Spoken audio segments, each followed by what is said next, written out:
neither here nor there. The Buddha's secret dimension of freedom. The Buddha's definition of the cravings that cause suffering states that they delight now here, now there. In other words, they focus on locations, either physical or mental. Throughout the canon, the Buddha speaks of how important it is to detect the location of a particular craving if you want to abandon it. In the Mahasatipatthana Sutta, for instance, he notes that craving can be located in anything in the world that the mind finds endearing or alluring. Then he breaks down what he means by world: the internal sense media, the senses of sight, hearing, smell, taste, touch, and ideation, or their external objects, sights, sounds, aromas, flavors, tactile sensations, and ideas, or any of the activities that surround sensory experience. Contact between the senses and their objects, consciousness at that contact, feeling born of the contact, perceptions of sensory objects, intentions for sensory objects, craving for sensory objects, thoughts directed at sensory objects, and evaluation of sensory objects.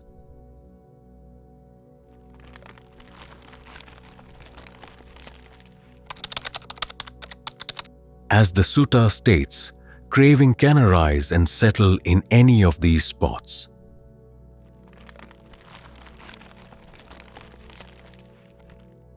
For example, if you crave another person, that craving could be focused on the sight or the touch of that person, your perceptions of that person, your intentions toward that person, or even on the act of craving itself. You want to experience lust, and the other person is simply an excuse to incite that experience. If, seeing the dangers of craving, you want to abandon it and bring it to a full stop, you have to do so at the spot where it's located. For example, if your craving for a person is focused on the act of craving, you won't be able to abandon it if you simply deconstruct your perceptions of the person. You have to locate where exactly that craving craves craving itself.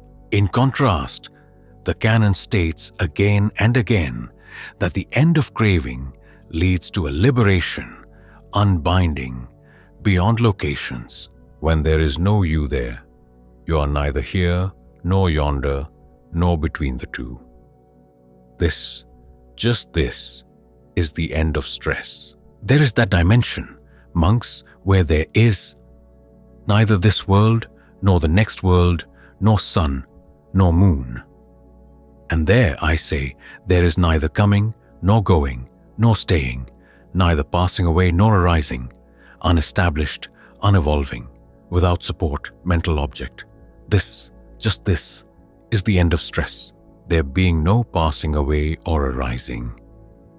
There is neither a here, nor a there, nor a between the two. This, just this, is the end of stress. One of the canon's idioms for a heart or mind freed from locations is that it's everywhere released.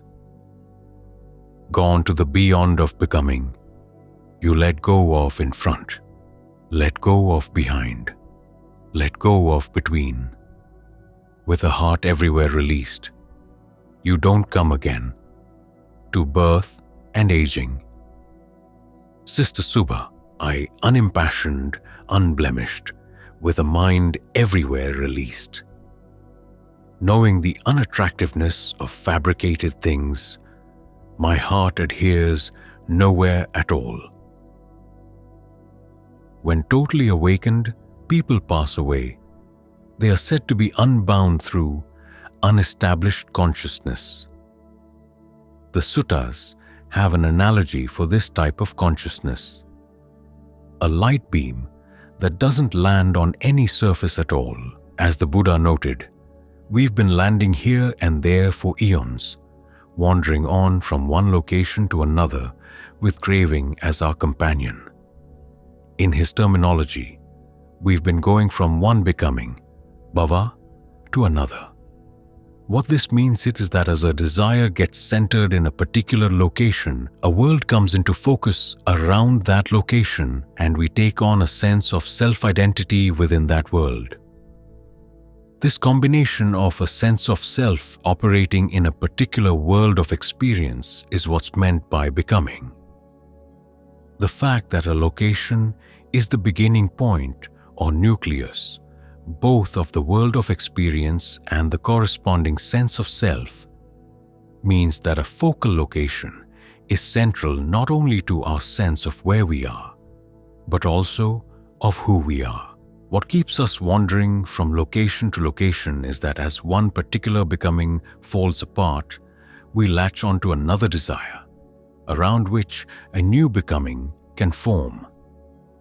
In other words, when here falls apart, we crave another there to focus on, which, when we find it and enter into it, becomes our new here. This process happens both on a micro level, as we go from one thought world to another within the mind, and on the macro level, as when we die in one plane of existence and search for another place on this plane or another in which to take birth.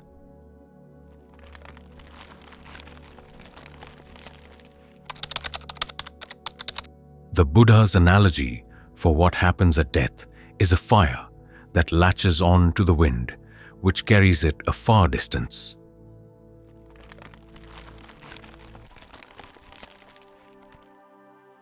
The fire stands for the being, a bundle of attachments going on to a new birth.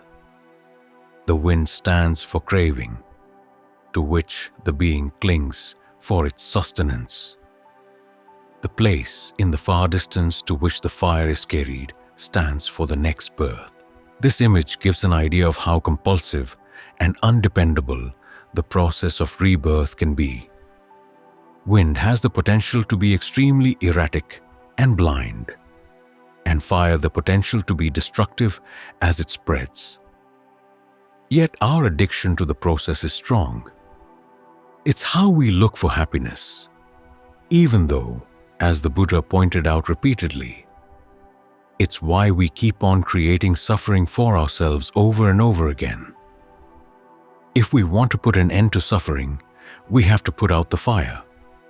This means leaving no location to which the fire could cling for sustenance, because we define ourselves, consciously or not, around particular locations. This is a tall order. The whole idea of existing without location sounds alien. We've spent our many lives so focused on locations, fascinated by all the possible there's we could go, that it's hard to imagine that a total lack of location could offer any prospect for happiness at all. Even the idioms of our language make this point. When we say that something is neither here nor there, we mean that it's inconsequential or irrelevant. When Gertrude Stein said of her hometown, Oakland, that there was no there, she meant her remark as a put-down. For something to be worthy of our attention, we feel it has to be definitely here or there or both. We'll require more than an act of the imagination to convince ourselves that a neither here nor there could not only be an attractive idea, but actually the ultimate goal for the heart and mind. This was the challenge the Buddha faced in his own practice, and after finding the freedom that comes from being everywhere released, that he faced in teaching others to see that it was a worthwhile goal.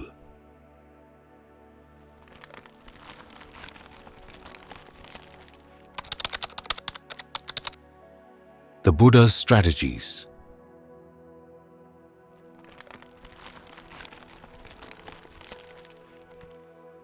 In meeting this challenge, he devised several strategies for bringing his listeners to a point where every alluring here or there was seen to have drawbacks, and that release from every here and there was the only attractive option remaining.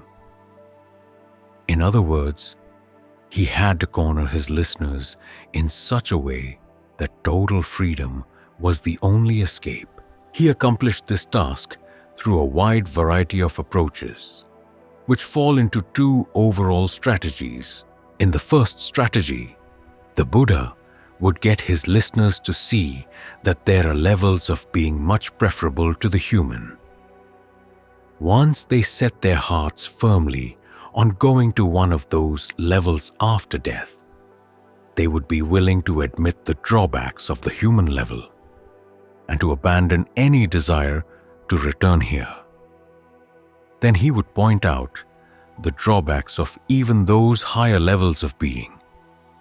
When his listeners were ready to see the drawbacks both of here and there, he would point out the rewards of escaping from both.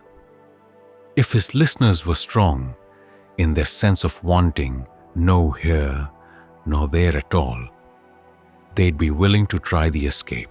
In the second strategy, the Buddha would have his listeners focus on the unreliability of the components of their experience in the here and now, such as the 5 aggregates or the 6 sense media. Once they had a strong sense of the drawbacks of the present moment, he would then point out that all possible future moments anywhere in the cosmos, however blatant or subtle, common or sublime, far or near the level of being, would be made up of the same components. When his listeners gained a strong sense of the limitations of any experience in any location, he would point out the escape from those limitations, disenchantment and dispassion for all the components of temporal or spatial existence. Here too, if his listeners were able to see that escape as offering the only positive alternative, they would go for it. The first strategy, the Buddha used most often with people who were still immersed in sensuality.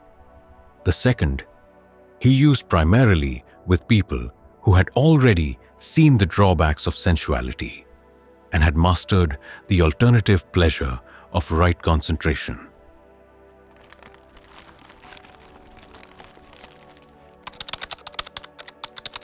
The first strategy.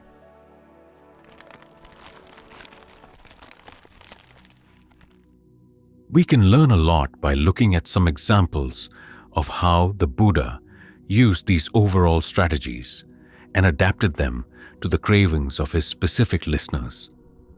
What's noteworthy is that he used these two approaches both in situations where his listeners were examining their minds in peaceful, relatively normal circumstances, and in situations where his listeners were possibly dying, and where the question of location was acute. When you know you're about to die, you're keenly aware that you're being evicted from here. So the mind is preoccupied with whatever there it can find in order to escape the pain that comes with the end of this particular becoming. Still, you don't have to be facing imminent death for the Buddha's strategies for cornering your mind to give the desired results.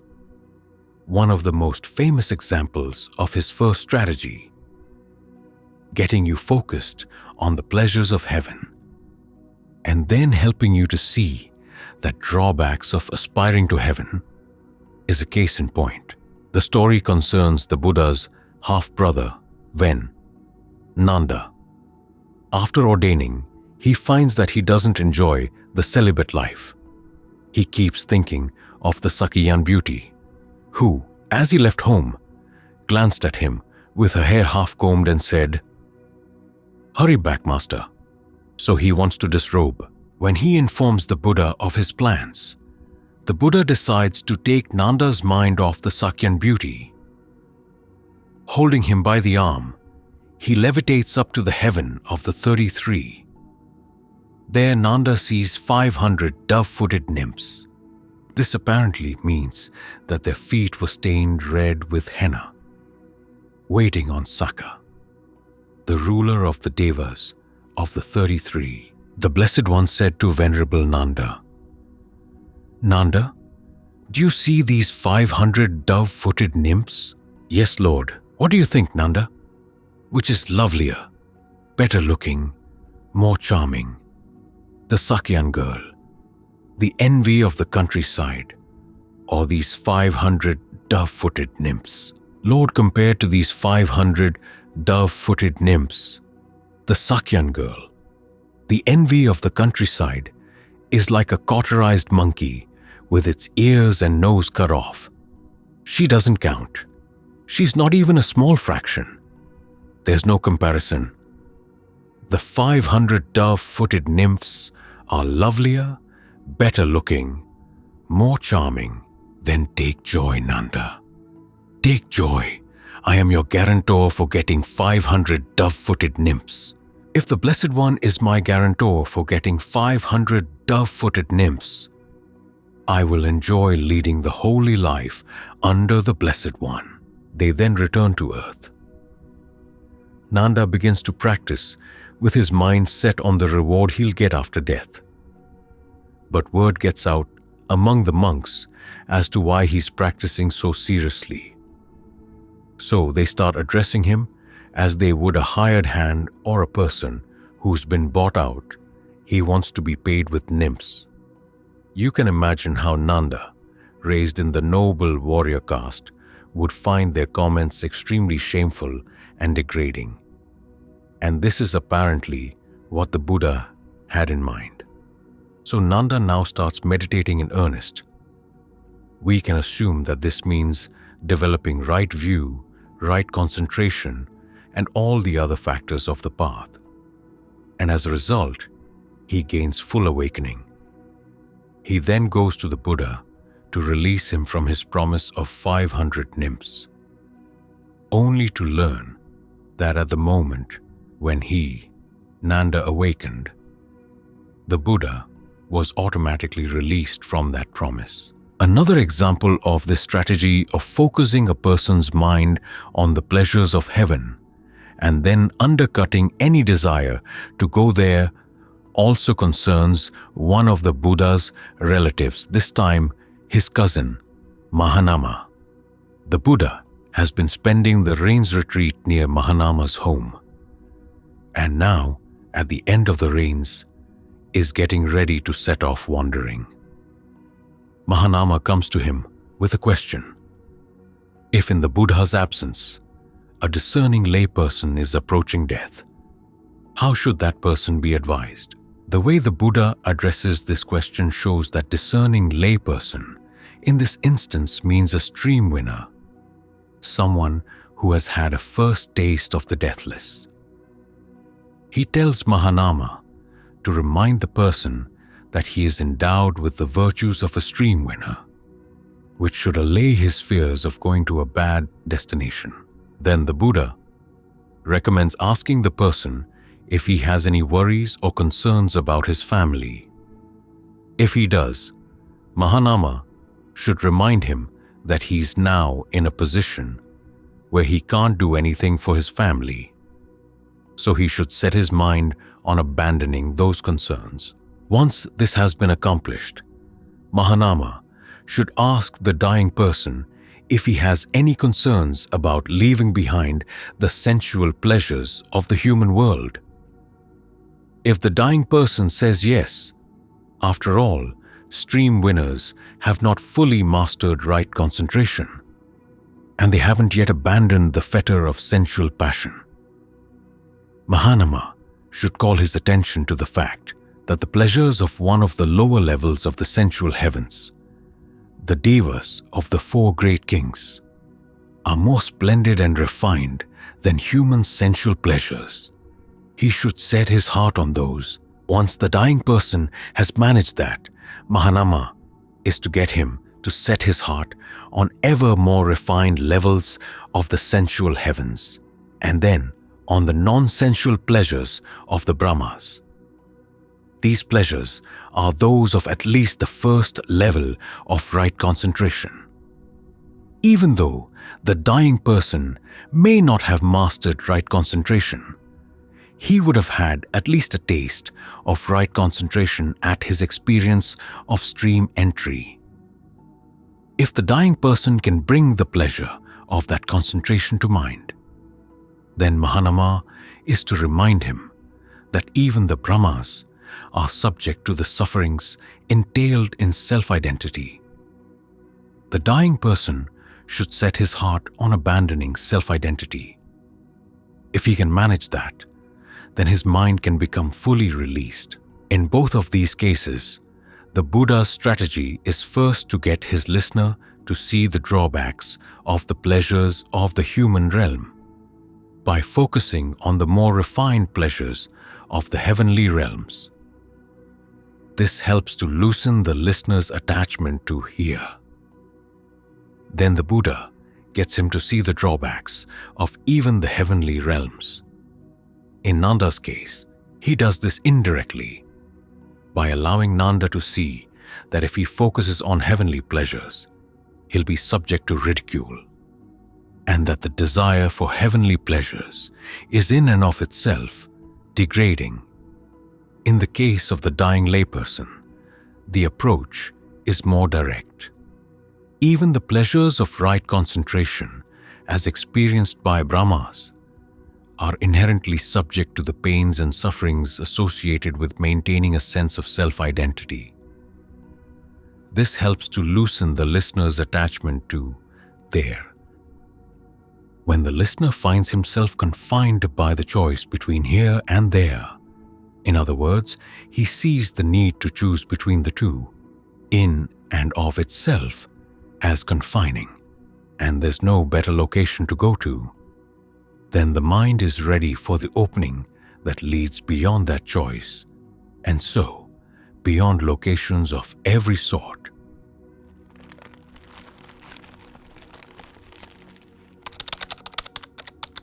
The second strategy.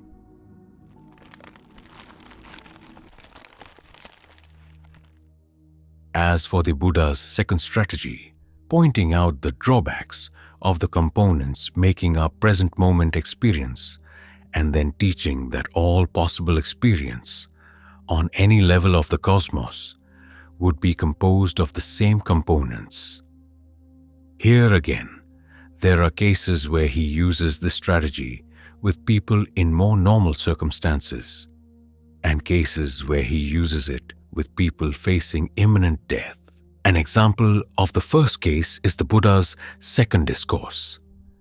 Here, he's speaking to the 5 brethren, all of whom have attained stream entry, the first level of awakening.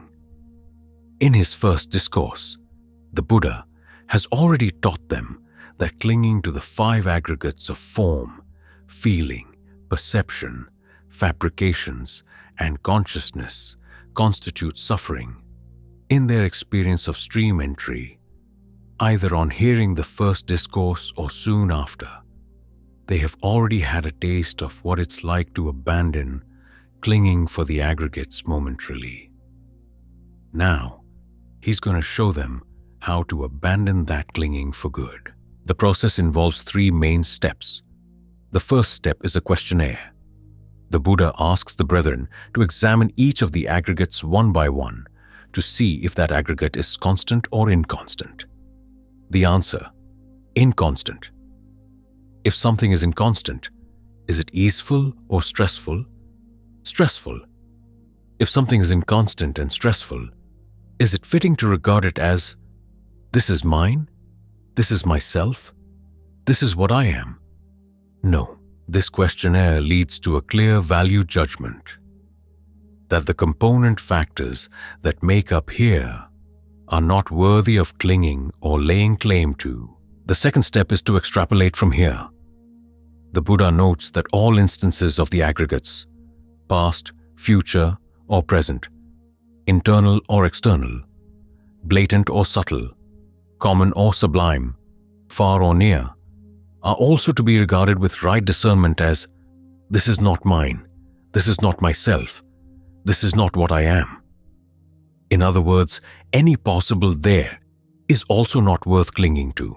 In the third step, the Buddha points out the rewards of judging any possible here or there as unworthy of attachment. You become disenchanted with all possible aggregates. Then, from disenchantment comes dispassion. From dispassion, release. When the mind is released, there comes the knowledge released. You discern that birth is ended, the holy life fulfilled, the task done. There is nothing further for this world. While following the Buddha every step along the way through this three-step process, the minds of all five of the brethren are totally released. A second case of this second strategy concerns the monk, Venerable Girimananda. Venerable Ananda comes to the Buddha to tell him that Girimananda is severely ill and that it would be good if the Buddha would visit him out of sympathy. Instead of accepting the invitation, the Buddha tells Ananda to go himself and to teach 10 perceptions to Girimananda. When he hears these perceptions, his illness might subside. The Buddha then lists the 10 perceptions. What's interesting here is that even though the perceptions are ostensibly meant to put an end to Girimananda's illness, which, when Ananda teaches them to Girimananda, they actually do, the content of the 10 perceptions seems tailored to the needs of a person on the verge of death. The 10 perceptions are these. 1. The perception of inconstancy, perceiving the 5 aggregates as inconstant. 2. The perception of not-self, perceiving the 6 senses along with their objects as not-self. 3.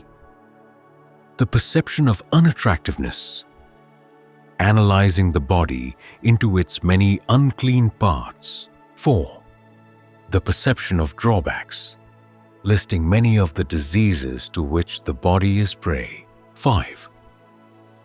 The perception of abandoning, not allowing unskillful mind states, such as sensuality, ill will, and harmfulness, to remain in the mind. 6.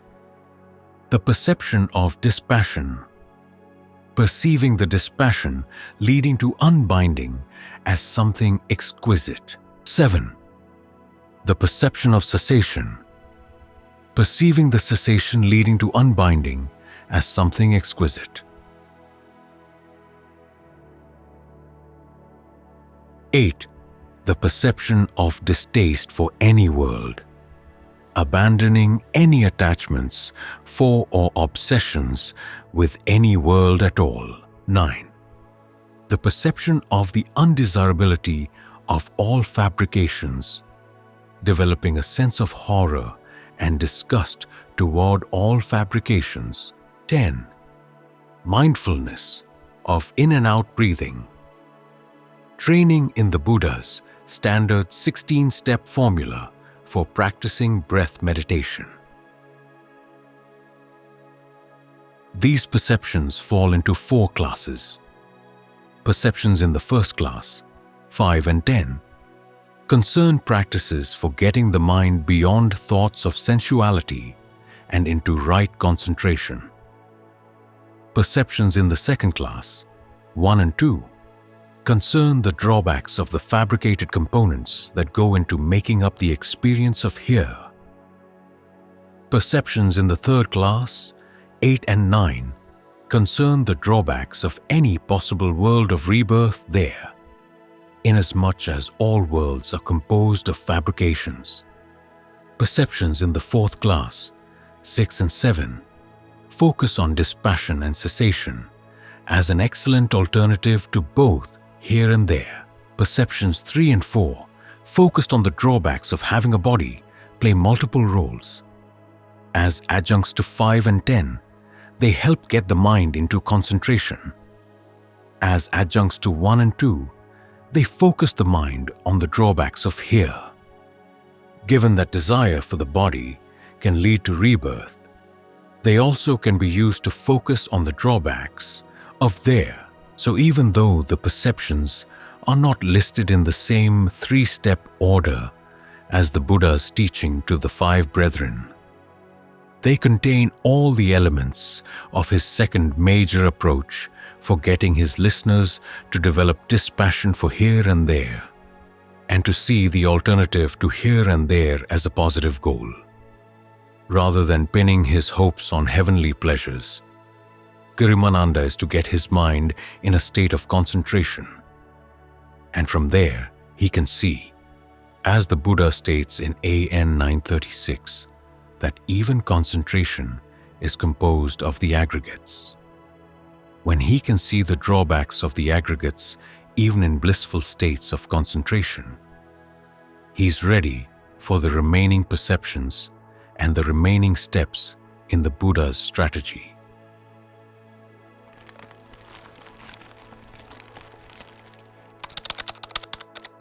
Cornered in space and time.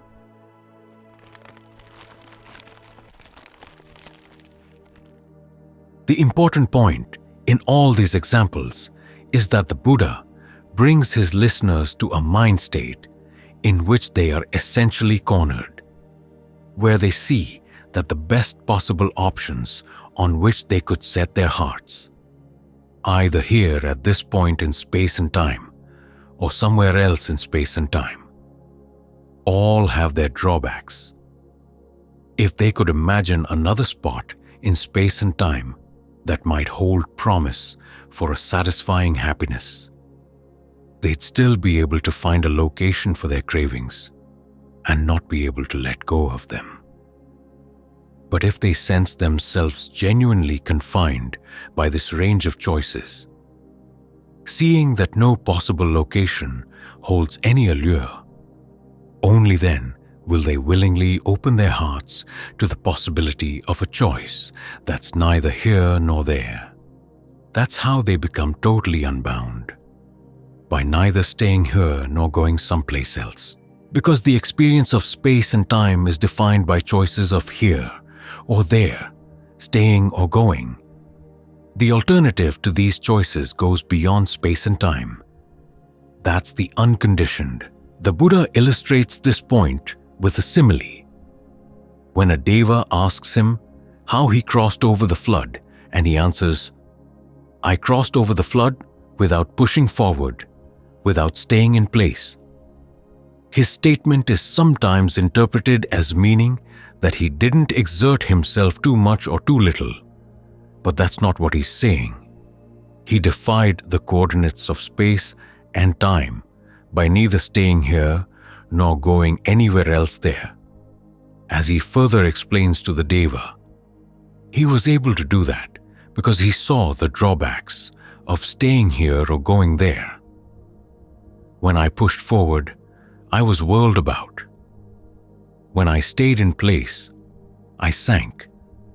And so, I crossed over the flood without pushing forward, without staying in place. It was only because he was fully sensitive to the drawbacks of here and there, and was willing to open his heart and mind to the advantages of neither here nor there, that he was able to attain total release. Our problem is that we're still fascinated by the possibilities offered by all the heres and theres of the world. We're proud of our ability to fashion pleasure out of even the most unlikely raw materials we can find in space and time. Only when we allow ourselves to fully admit that the Buddha was right, that the possibilities of all worlds are actually confining, will we be able to experience something better than what any here and now or there and then have to offer.